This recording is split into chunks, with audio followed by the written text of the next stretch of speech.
How you doing, everybody? Jonathan here, and in this video I'm going to go over the 7 main reasons why you may be having difficulty with personal training sales. I'm going to do my best to make sure that I get it done in 10 minutes or less. So the first reason why you're struggling with personal training sales is that your comp training sessions don't put you in the position of authority. And it's common practice for gyms to tell you to ask clients for their two most troublesome body parts, and you'll train them on those. So clients will inevitably say something like, I want to work on my stomach and I want to work on my arms. So you give them a couple stomach exercises, you give them a couple arm exercises, and then all of a sudden they don't sign up with you, but instead they say, well, I'm going to take these exercises and do them on my own, and if it doesn't work, I'll see you again. Spoiler alert, you're never going to see that client again. What you want to do is you want to give your clients, or your prospective clients rather, a glimpse into your training program. All right, there's a lot that goes into making an effective program, and that's going to be the intensity, the frequency, the selection of exercises, the sequencing. All of this makes a difference in terms of how you're going to get a great workout. And you can't be an order taker, all right? You actually want the client to get the sense that, wow, this isn't something that I could write up on my own. I need this trainer because they obviously have the years of experience to give me a more effective program that I can come up with on my own. So instead of just asking them what they want, you want to give them a small glimpse into your program, and then they will feel why you're so much better than them just sticking to machines.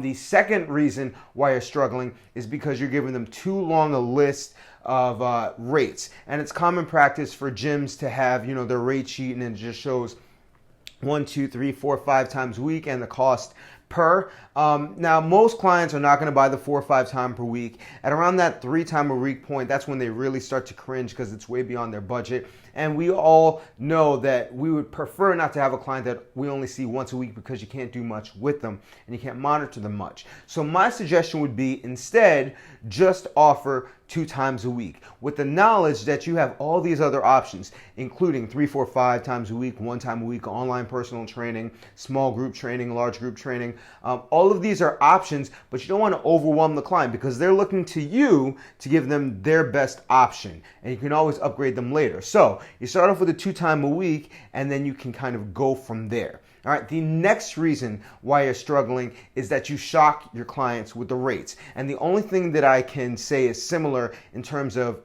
pricing to personal training is buying a car. And you would never walk into a dealership without having some idea of how much your car costs. It's actually common for car salesmen to ask up front, how much are you looking to spend per month, so they can show you the right kind of car. They're not going to show you the Maserati if you can only pay $200 a month. But you have to understand that nowadays there are a lot of big box gym chains that are charging $10, $20 a month. So clients aren't ready or expecting to get rates of $60, $70 per session. They're paying $500 a month. That's a big shock to them. So you don't want to do that with such a small period of time for them to make a decision, because they'll automatically back out. You actually want to give them these rates early, but enough time for them to digest the rates, and then they can decide what kind of objection they're going to give to you. But you want to limit the amount of objections that you would get. And that leads me to the next reason that you struggle with sales, and that's essentially you set yourself up for really bad objections that you can't overcome. The most common one is, I need to talk to my spouse before I consider any of these rates. And if they had seen the rates sooner, if you'd given them enough time beforehand, they could have spoken to their spouse. You could have gotten information on whether or not they were married and they need their spouse to make decisions like this. But no, if you wait till the end, then there are all these other kinds of objections that you can walk into. There are some that you have to expect, but not the spouse one, because there's nothing you can do. You can't hand the client the phone and go like, I'll wait. That's a dickish thing to do, all right? The next reason why you're struggling with your sales is that you're buckling when clients give you a pricing objection. And you have to understand that 9 out of 10 times, the rates that you're showing your clients are going to be a little bit more than they expected to spend. So you need to actually just understand that you're going to get a pricing objection pretty often. You just have to work your way from there. And the only way you can do that is if you're cool. So you have to know exactly what you're going to want to say, because most of the time, you're gonna have the client say that's a little bit beyond my budget. So I invite you to just ask them straight out. Is the main thing that's getting in the way between you and starting this personal training program the cost?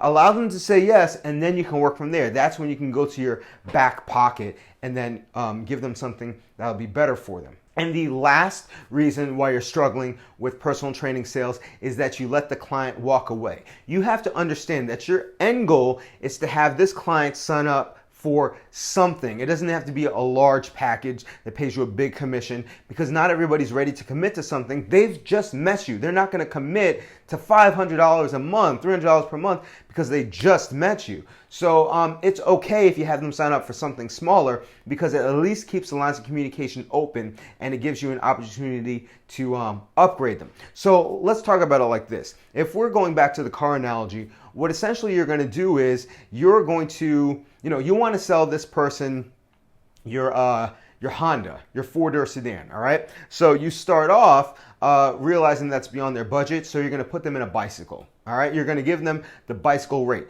But instead of giving them the bicycle, you're going to give them a motorcycle, all right? So they're driving the motorcycle at the bicycle rate. Now, after the first month, they're going to say, you know what? That's the motorcycle. That costs, $50 more a month.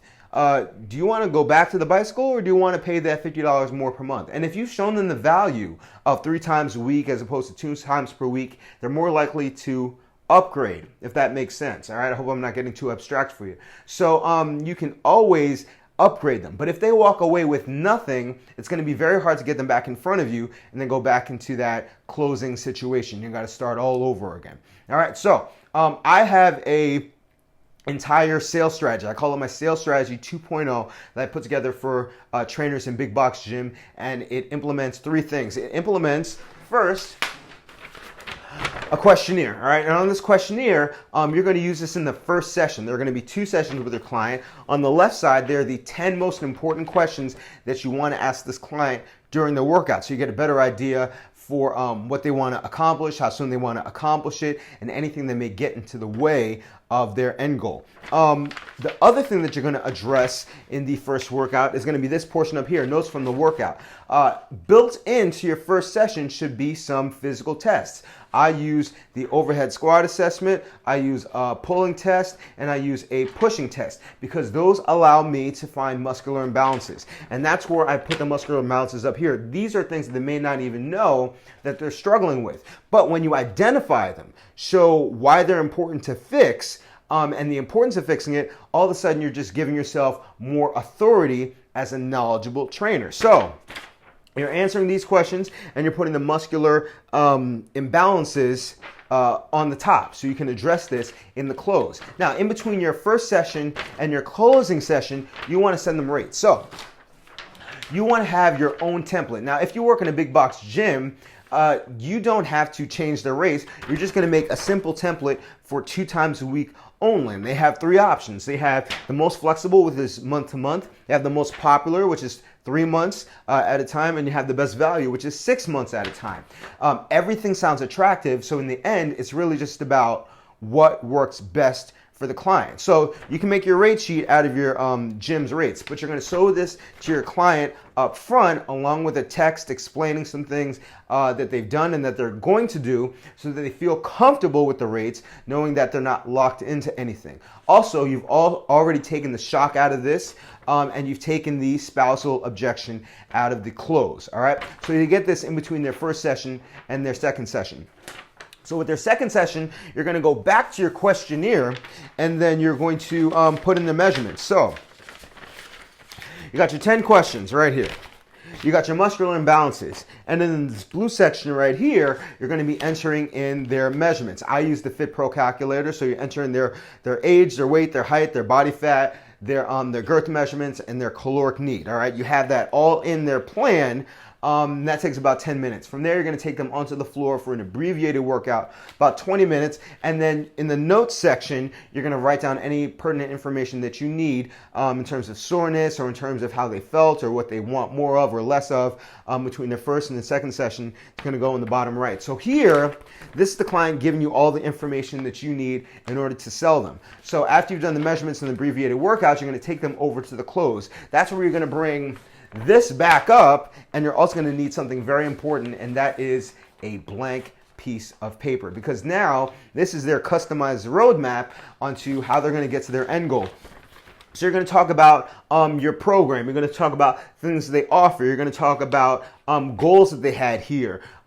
You're also going to talk about rates, all right? And you're going to write everything out, and you're going to use your script to essentially explain what they're going to get out of the program. And then that's when you show them the rates and you ask them, you know, which one is going to be best for them, all right? And then from there, if they give you a pricing objection, you go to your back pocket offers. You know exactly what to say so that you can have them sign up for something and then work on upselling them as you guys continue on with your training relationship. So for those of you that are part of the Dumbbells to Dollars course, I actually just finished putting this program with all the templates and all the scripts on the Dumbbells to Dollars course yesterday. So you can go over to the course, you can go over to Module 17, and there you'll find the Sales Strategy 2.0 videos and explanations. If you aren't part of the Dumbbells to Dollars course, you definitely need to become a part of it, because in addition to building websites, learning how to build clients,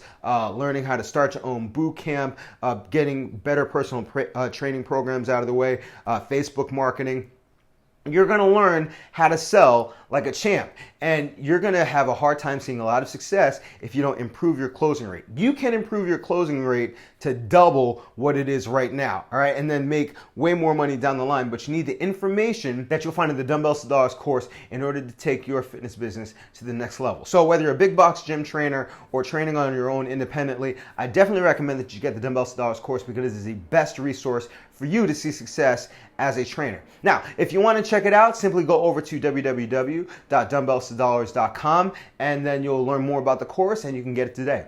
So that's about it. I hope you found this video helpful. Remember, if you have any questions or comments, please put them in the comment section below, as your questions or comments are what fuel this channel and may inspire the next video. So get to work. Hopefully I've helped you to address a lot of the mistakes that you're making. So stop doing those things that I addressed earlier in the video. And then if you really want to take your sales to the next level, get the Dumbbells to Dollars course. I guarantee it's going to be a great course for you. So I'm off to work on something else for you guys. I want to put together an online training template for you guys that I want to put on the Dumbbells to Dollars course. So that's where I'll be in the meantime. But if you have any comments, comment below. And as always, remember to eat healthy, hydrate, drive safe. Stress levels low, get rest. Don't slap anybody. Love your clients, they will love you back. I'll see y'all tomorrow or the next day, and you have a good one.